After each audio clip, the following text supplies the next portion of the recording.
I'm here, Awesome. Another Friday. and I've got my tips. That's what I'm talking about. Prepared. I honestly think we could do like a different set of three tips every Friday, probably. That's what I'm thinking. And we could compile them all into a post. That actually might be kind of cool. Might be, might be. Awesome. Well, it looks like we've got some people gathering on here, so I think we'll go ahead and get this kicked off. Thanks for everybody for hopping on our weekly FAFSA Q&A. We have decided that moving forward, we're going to partner with Jason and TSAC to have I'm calling it my house guest on the FAFSA question and answer live on Instagram from now on, at least until March 1st. So Jason's agreed to join us each week to lend his expertise to the questions that you guys have. And I'm really appreciative of you, Jason, for taking the time each week to hop on here for just a little bit. And I think it's a good way to reach students that we might not be reaching. So it's a good way to do it. So guys that are hopping on here live right now, this is a question and answer session. Jason's going to provide us with some best practice tips just to kind of get the ball rolling here. But if you're on here and you have FAFSA questions, Tennessee Promise questions, financial aid questions, Titans performance questions, Jason may not want to talk about that, but we might be able to ask those.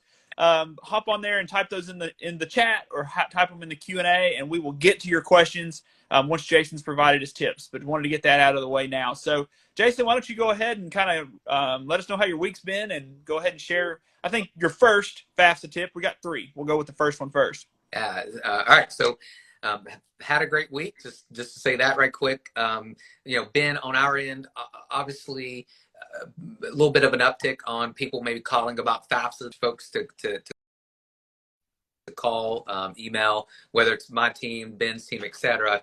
Three tips. We'll start with the first one. Guys, take notes. And especially if this is the first time you are completing your FAFSA. And again, whether you are a parent joining this or a student joining this, I say take notes, Ben, as as a reminder, student, again, if this is the first time you've done this, doing the FAFSA, student, you will need to create a username and password. So as you create that, make sure you take notes. What was the username you created? What was the password you created? What was the email used? What was the mobile number used?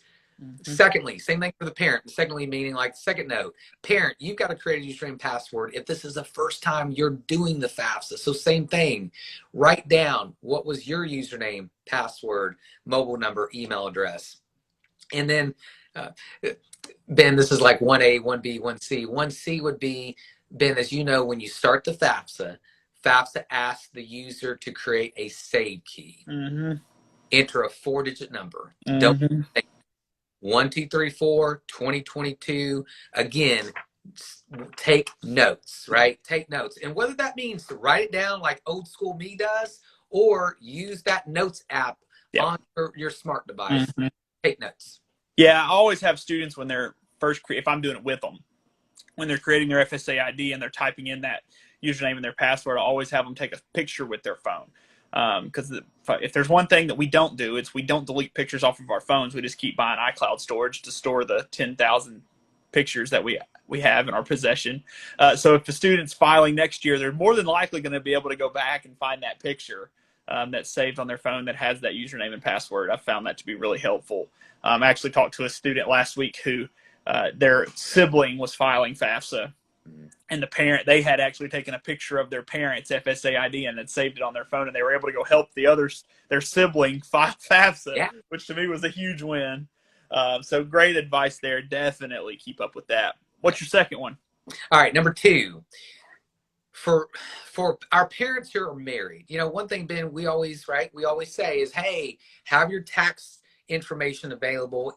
And even though you and I know that hopefully the parents are able to use that retrieval, what you and I also know is if you're married, the parents are going to still have to manually enter how much dad made from work in 2020 versus how much did mom make, right? Parent 1 versus parent 2. So tip 2 is, in addition to the tax return, make sure you have your W-2s or your Schedule 1 or your K-1.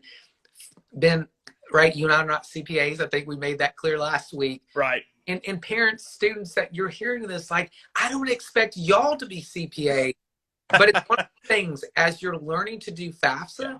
we all maybe learn about the tax return more and more and more. And part of that tax return should include having your W-2s, meaning what your employers gave your moms and dads, and even you as a student at the end of the year to outline how much you made. That needs to be available so that the mom and dad can quickly enter those questions, answer those questions on the FAFSA. Yeah, I feel like I have a question from a student about that piece every single time. It's a very specific. It's asking for a very specific number. Most people don't know that number, so it is always a little bit complicated.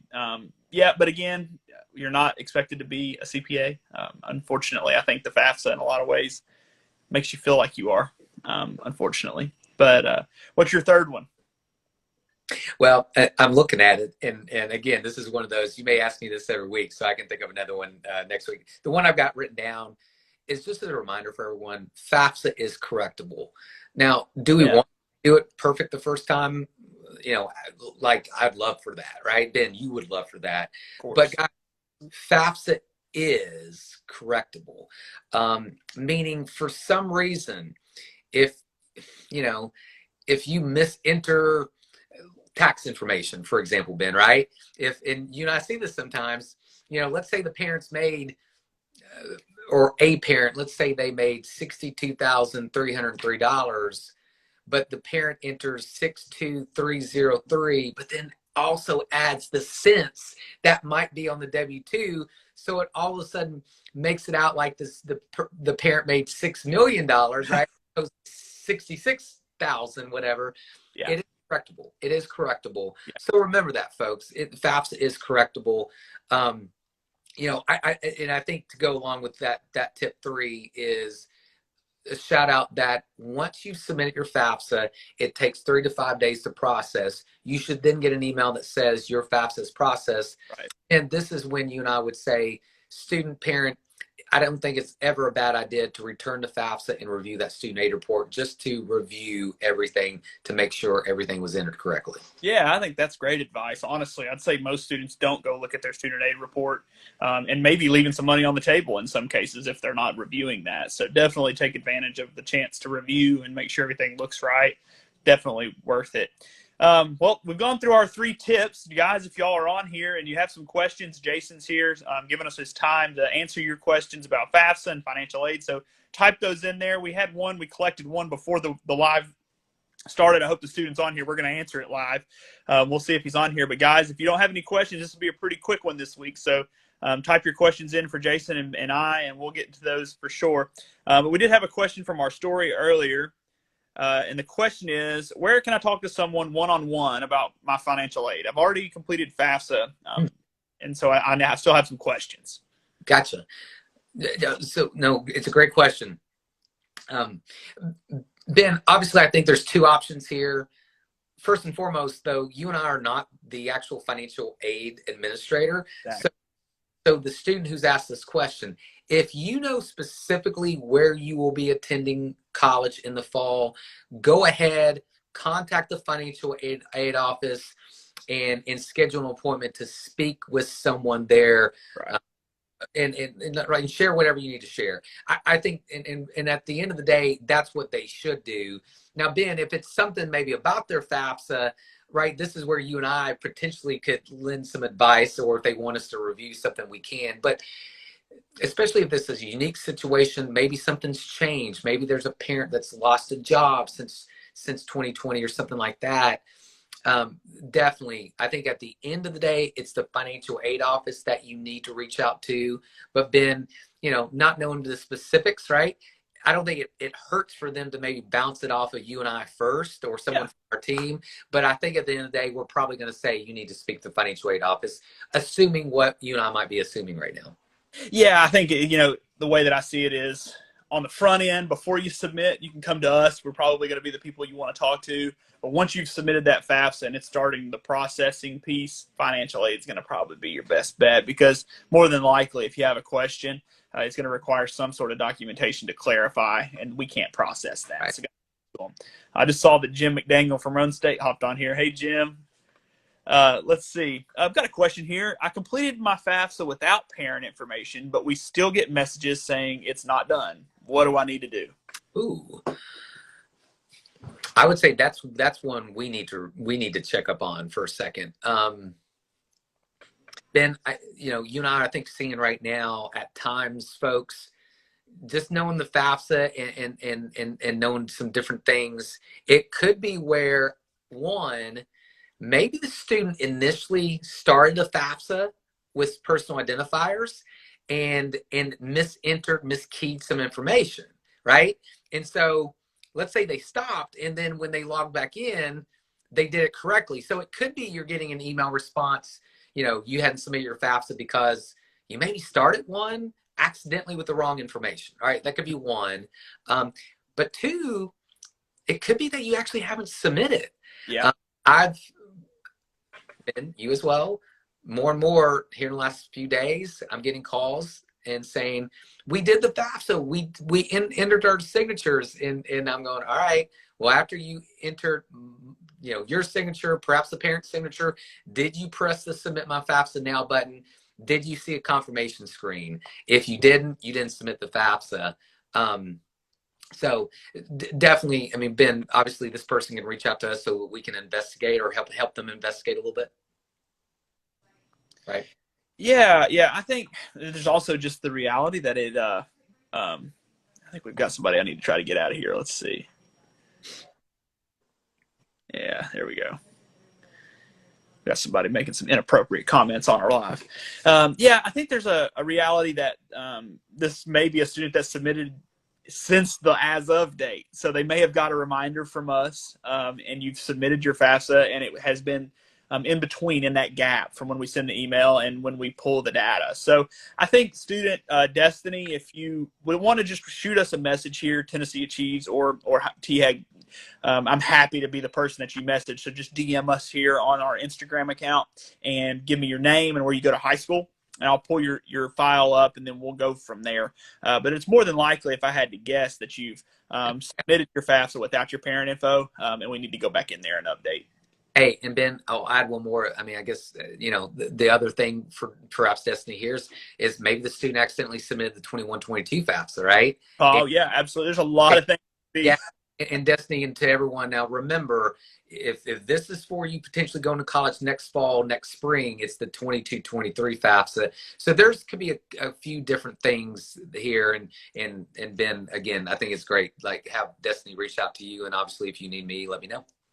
Yeah, absolutely. Yeah, we are here to help and provide clarification around all of that.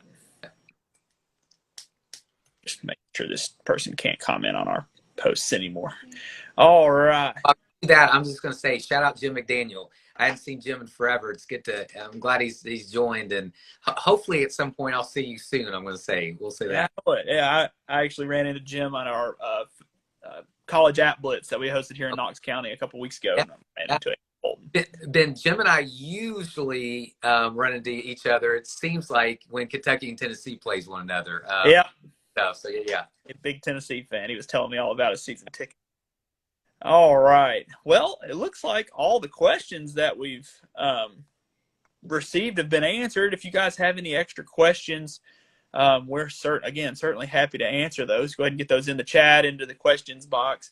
But if you guys don't have anything else, just a couple of things. Number one is the deadline is about a month away. So the deadline, as we talked about last week, was extended from February 1st to March 1st. So you do have an additional month to get that done. I wouldn't wait. I'd go ahead and get that ball rolling. If you're listening to this and you haven't filed your FAFSA, do it today. Go ahead and get that started. Go to FAFSA.gov and begin that process. You can visit the link in our on our bio, on our Instagram, to see all sorts of FAFSA resources. We've linked collegefortn.org on there. We've linked TennesseeAchieves.org on there. We sent out an email this week to all of you that haven't filed that included plenty of resources for you. Jason has recorded a ton of step-by-step YouTube videos that serve as resources for you. At the end of the day, we want to make this process successful for you, not just we don't want you to just get it done, but we want you to get it done correctly. So utilize our resources that we have out there for you. If you need help connecting with those resources, that's why we are here. DM us on social media.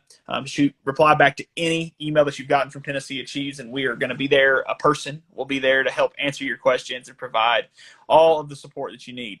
But again, March 1st, right around the corner. For those of you that are in high school, I know that a lot of you are on here. You've also got to watch that mandatory Tennessee Promise webinar by March 1st. So be sure that you're getting that done. Link for that's in our bio as well via Tennessee Achieves Connect.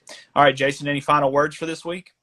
If I may share maybe one additional scholarship and deadline reminder, not to saturate everyone with this information, but if you're a high school senior, remember, guys, the Ned McWhorter Scholarship that we also administer at the state level is open. It specifically it's our most competitive scholarship. Typically, only 50 graduating seniors are awarded. To apply, students, high school seniors, you must have both a 29 ACT and a 3.5 high school GPA as of Christmas of your senior year. So again, let me be clear, you have to have both 29 and a 3.5. If you have those two or higher, you can apply. February 15th is the deadline. So just Ben, just take that time to shout out the Ned McWhorter Scholarship Program. Of course, while we're here.